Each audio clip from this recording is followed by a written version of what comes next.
Welcome back, everyone. Mr. Talbot here for you again. We're going to get going with topic 1.2, and we're moving from East Asia into what we're going to call Dar al Islam, which we're going to define here shortly.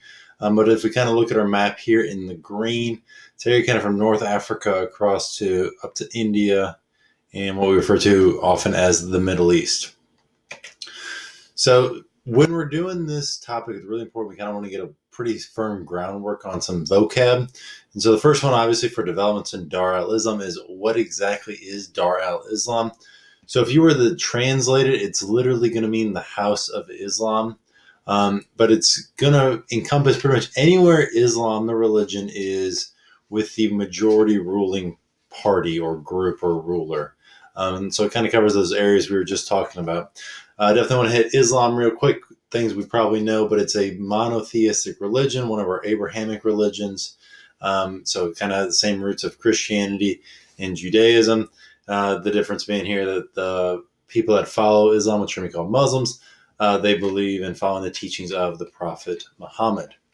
And then finally, you get some debate from historians of, should we call this the Middle East or not? Where exactly do you define the Middle East? It's kind of like, where exactly is the Midwestern United States? It doesn't have a hard border. I personally like the term because it emphasizes that it's in the middle. I mean, if we look at kind of a global map, and, bear in mind, this unit's called the Global Tapestry. We already talked about East Asia. We're going to go after this unit into, South Asia. Then we're going to hit Africa and Europe. And you kind of see Dar al Islam, the Middle East, is right smack in the middle of all this, and it's going to be a critical part of its role in world history. So kind of looking at one of the objectives here is we're going to look at the cause and effects of these Islamic states rising. And so a lot of this is taking place, before we hit our magic year of 1200, but we kind of got to understand what's going on. So Prophet Muhammad is alive, in the 600s or so. In the time period after that, pretty quickly, really within a century of his death, Islam is going to spread out pretty dang far. Our map here to the right is going to show you, it starts here, Mecca, Medina, what is today's Saudi Arabia, and it spreads all the way across to these central parts of Asia, up to the part of India. It's going to go across North Africa. We're going to see in our story eventually it's going to spread even further with the Umayyad. So while this empire grows and grows and grows, what happens to all empires, eventually they kind of get attacked from the outside for the most part. And that's what we're going to see happen here. So we're going to have these kind of Turks are going to come in from Central Asia. They're going to be taken over. You're going to have, they kind of were less cool with the Christians rolling through the Middle East. And that's going to limit them. So the Christians think there's all that cool stuff over in India and China. We've had Marco Polo. So people are trying to have all this trade and stuff. And the Silk Road and all that good stuff. So when these new rulers come in, they're not going to let the Christians go through as easily. And so that creates some bad feelings. So the Christians respond by launching these crusades, which is where the Pope and these Christian kings are going to kind of try and get all the kingdoms together.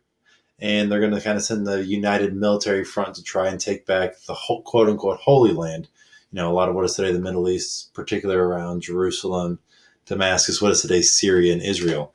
Some of those crusades are going to go great. Some aren't. But what happens in pretty much every crusade is lots and lots of people die. And some pretty horrible stuff happens where you're going to have kind of massacres. And, both sides are going to be committed massacres. But Christians are going to eventually end up being kind of the losers of the crusades.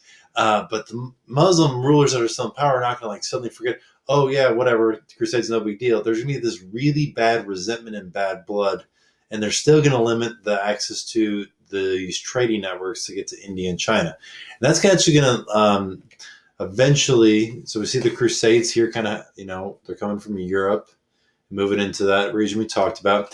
And then with the shutdown of the trade, that's going to be eventually where a lot of these, move my head out of the way real quick, a lot of these Europeans are going to start saying, well, is there another way to get to India and China without going through the Muslim-controlled area, without us having to pay taxes to them And with, not having to deal with these people we had these crusades with, and they're still not cool with us.